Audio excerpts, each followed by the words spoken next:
Asking for help sounds simple, but for a lot of people it isn't. Not because they don't need it, but because something about it feels wrong. You can recognize that you're overwhelmed. You can know you're stretched too thin. And still, the idea of asking someone for support doesn't feel relieving. It feels uncomfortable, exposing, like you're about to lose control of how you're seen. Most people assume that means pride, or stubbornness, or independence taken too far. But for many, the resistance has nothing to do with ego. It's learned. And once it forms, asking for help doesn't feel like support. It feels like risk.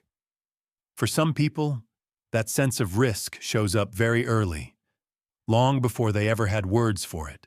Some people feel an internal resistance the moment the idea of asking for help even crosses their mind. Not because they don't need it, but because something tightens at the thought of being seen needing. They immediately begin negotiating with themselves. I'll handle it. I'll deal with it later. It's not bad enough yet. Even when things are clearly slipping, even when exhaustion is setting in, they choose silence and self-reliance. From the inside, this doesn't feel like avoidance. It feels like dignity, like composure, like staying in control of how they are perceived. This pattern usually forms early in environments where help was unreliable, conditional, or quietly dangerous. Where asking led to disappointment, dismissal, or subtle punishment. Maybe support came with strings attached. Maybe it came with criticism, shame, or reminders that you should have figured it out yourself. Over time, the nervous system learns a rule that doesn't need words. Depending on yourself is safer than depending on people. What later gets praised as independence is often just a survival response that never got questioned. For many men, this wiring is reinforced rather than challenged. You're valued for endurance, for handling pressure without complaint, for not becoming a problem. Emotional containment gets confused with maturity. Self-denial gets confused with strength. So you learn to carry everything quietly and call it character. But underneath that restraint is a belief that hardens over time. Needing help lowers your standing.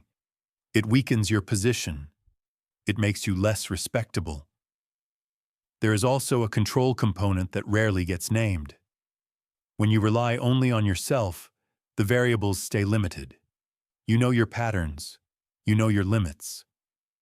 Letting someone help means introducing uncertainty. It means trusting that they won't misunderstand you, minimize what you're carrying, judge your competence, or see something in you that you've worked hard to keep contained. For someone whose sense of safety is built on self-sufficiency, support can feel more threatening than struggle. This creates a quiet contradiction. You may deeply want someone to notice, to step in without being asked, to offer relief without making you explain yourself. At the same time, when help does appear, it can feel intrusive or uncomfortable. You downplay your situation. You decline. You reassert independence. Over time, this produces a specific kind of exhaustion. Not only from the weight you're carrying, but from the constant effort of proving you don't need anyone to help you carry it. The cost shows up slowly. People experience you as capable but distant, reliable but hard to reach. You become the one others lean on, while your own needs stay unnamed. What often goes unexamined is how early this pattern locks in, before you ever had language for choice, before strength became something you selected rather than something you had to survive. Eventually, the real question isn't why you never ask for help. It's what taught you that being supported was something you had to earn, or something you were never allowed to need at all. It teaches the body that collapse is more dangerous than strain, and that relief must always be delayed, rationed, or earned through silent endurance. Some people eventually reach a point where self-reliance stops feeling like strength and starts feeling like confinement. The system that once kept them safe begins to collapse under its own weight. They're functional, productive, outwardly stable, yet chronically depleted. Rest doesn't restore them. Support doesn't register as relief. Their body stays braced, as if letting go would invite something worse than exhaustion. What they're experiencing isn't burnout in the usual sense. It's a nervous system that never learned how to stand down. By the time this becomes visible, the pattern is deeply internalized. Asking for help doesn't just feel uncomfortable, it feels incorrect, like violating an internal rule that once kept things from falling apart. Even when the stakes are high, even when the cost of doing everything alone is obvious, something in them insists on holding the line. This isn't stubbornness, it's conditioning. Their sense of safety is built around strain, not support. What makes this especially difficult is that the solution is often misunderstood. This isn't about forcing yourself to ask for help as a kind of self-improvement exercise. That usually backfires. The resistance isn't cognitive, it's somatic. The body associates dependence with risk.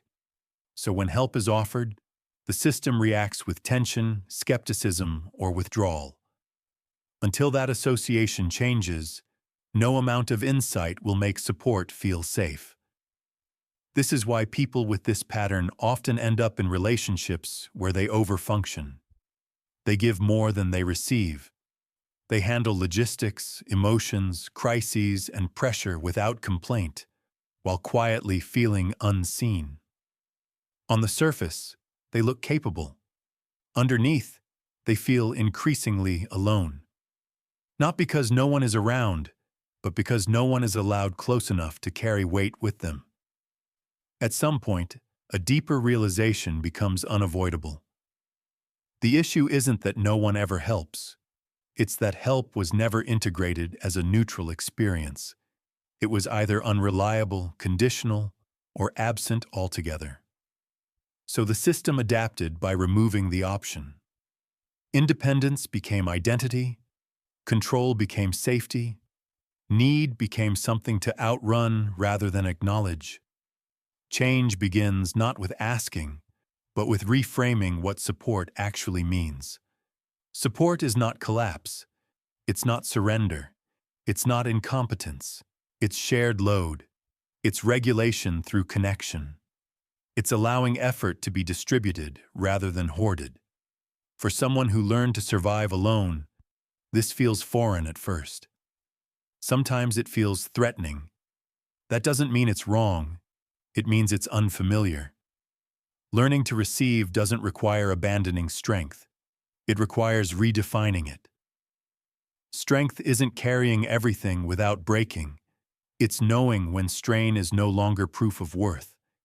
It's allowing yourself to be seen without translating visibility into danger. Slowly, carefully, the system can learn that support doesn't erase autonomy. It stabilizes it. People who never ask for help weren't born that way. They were trained. What kept them afloat once is often what keeps them stuck later. The work isn't about becoming dependent. It's about giving yourself permission to stop drowning quietly when there are other ways to stay above water.